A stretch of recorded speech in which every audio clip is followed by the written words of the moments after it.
Hello and good evening guys and girls, and welcome to YouTube. This is my channel, Ollie JHN, and today, finally, I have my hands on one of these. But it's not even mine.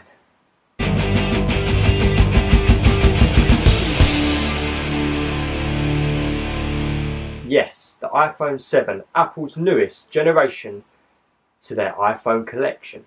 So it all started with this, the iPhone 3 and then the 3G. With its lovely curved design, quite thick body and almost jet black appearance. And then that went to the 4, which was the next collection, and that moved into the 4S. And then they created the 5, the most diverse model range in Apple's iPhone history, including the 5, the 5C, which was this, the lovely colourful plastics, and then the 5S and even the SE, which has recently come out. And then if that wasn't enough, they've moved to the 6, being this. And then, if not the 6, you had the 6 Plus. And then there was the 6S and the 6S Plus, which come out in a new colour, rose gold. And now they've brought out iPhone 7, but of course that's just their phones. Apple also produced tablets with iPads, they produce laptops with MacBooks, and they produce computers with iMacs. And they're even now bringing out watches with the second generation just come out. So there's so many products and it's easy to get confused. So today I'm going to be trying to put back to the basics of what the iPhone 7 is, and of course let's remember there are other phone models available on the market. So this video is very simply going to feature 4 stages. Number 1, we're going to be unboxing the latest generation of iPhone and looking exactly what's in the box. Then secondly, we're going to look up nice and close to particularly this phone, the iPhone 7 Plus, and that's going to give you a good insight into the design and the build quality and the features. Then thirdly, we're going to look at the pros and the cons of the iPhone 7 generation. Number 4, we're going to compare the iPhone 7 generation to previous generations, including 6, a generation behind, and the 6S, the mid-generation model. But we're also going to be comparing the 7 to the 7 Plus, because this time it's not just size that differentiates them. Apple is perhaps known for its high quality and environmental packaging. Here we have a raised top design and a beautiful box. It certainly hasn't let the side down on this generation. Inside, as always, we have the instruction booklet, and it's all packaged in a compact and high-class way. So, as per usual, we have the simple instructions and the stickers, everything you expect within an Apple box. And here we have the plug and the lightning connector, as we always see. But this time there's something new. Here we have the headphones, which run into a lightning jack, but it's also a cardboard or paper design, not a plastic one. And here we have the headphone jack to lightning cable, which means you can plug any headphones into the phone. The iPhone 7 and 7 Plus, the newest generation to the iPhone series. And here it is, the display brilliant, its build quality fantastic, and its responsiveness excellent. There's no wonder this is one of the best selling phones on the market at the moment. Running off iOS 10, you can pretty much swipe anywhere. And let's not forget the 7 Plus runs on a bigger keyboard because of the bigger screen. It also has features such as the happy birthday symbols. So now you can pick up the phone and it comes on. And if that wasn't enough, this phone has a double speaker system, meaning it's twice as loud, and a dual lens, including a telephoto one, on the 7 Plus. It's also carried on with the thin design and pure brilliance of the high quality aluminium bodies in 2 new colours.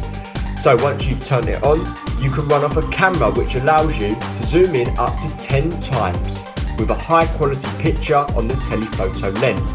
And that fingerprint is no longer a mechanical button, but more of a symbol with a taptic engine response, meaning the phone's a lot more durable. Also, the colours and the screen is purely brilliant. So now it's time to address the pros and cons of the iPhone 7 generation. Firstly, one massive pro is there's huge versatility in this generation of phones. You can go for the cheaper 7 or you can go for the larger 7 Plus. And this time it's not just size, as I said before, that makes the difference. You can basically go for something that's excellent for photography with this dual camera telephoto lens on this one. or you can go for the smaller 7. Moving on to the second pro is the photography on this thing. We have a 7 megapixel selfie camera compared to a 5 megapixel of the previous generation. Thirdly, the 7 has completely renewed its home button, which was explained earlier. That means your home button is going to last a lot longer and therefore the phone is more durable. Another pro, which links to durability, is that this is water resistant. That means you can use it in the rain. And we've even seen crazy people on YouTube put this thing in water for 30 minutes and it survives. Next, it's sound quality. It's twice as loud as the previous generation. It makes a lot more use of this speaker up here, and that means movies and music are a lot better on this. Yes, there is no headphone jack, but what there is instead is headphones that connect into the lightning connector and also a lightning to headphone jack. If that was enough, this thing processes and moves at up to 3 times the speed on certain tasks, on other tasks up to 2 times. That means gaming's a lot better. That means your Safari and searching things on the internet's a lot better. Siri's a lot more responsive. So yes, like every new generation of phone, it's a lot quicker and a lot smarter. There's 2 new colours if you like these, matte black and jet black. Its fingerprint method has been improved compared to the 6, and this is just as good as the 6S's fingerprint. It's a lot more quicker and responsive. So unlike the 6 where you have to hold your thumb on it for ages, this you can literally press it on and straight through. And finally, the battery life is a lot better. This can last up to 2 more hours compared to the 6. Now let's go into the cons. Firstly, the jet black is a fingerprint magnet and it also seems to scratch quite easily. The ones we see in the Apple stores are quite badly damaged. So it's quite a fragile material. Secondly, some would argue, is there points of new colours because everyone has a case. Of course, you're buying these sort of cases from Apple, and that means you don't really get to see the back anyway. Thirdly, Apple haven't incorporated any sapphire glass, which was expected when they created it for the Apple Watches with the screen. So you are going to need one of those screen protectors that you always had. Apparently one of these speakers doesn't actually work, it's just a moody one to look symmetrical at the bottom. That could be argued as bad design and bad function, of course. That is all I can think of as cons. This thing has a lot more pros than it does cons, and it's certainly a very good new generation model. So that.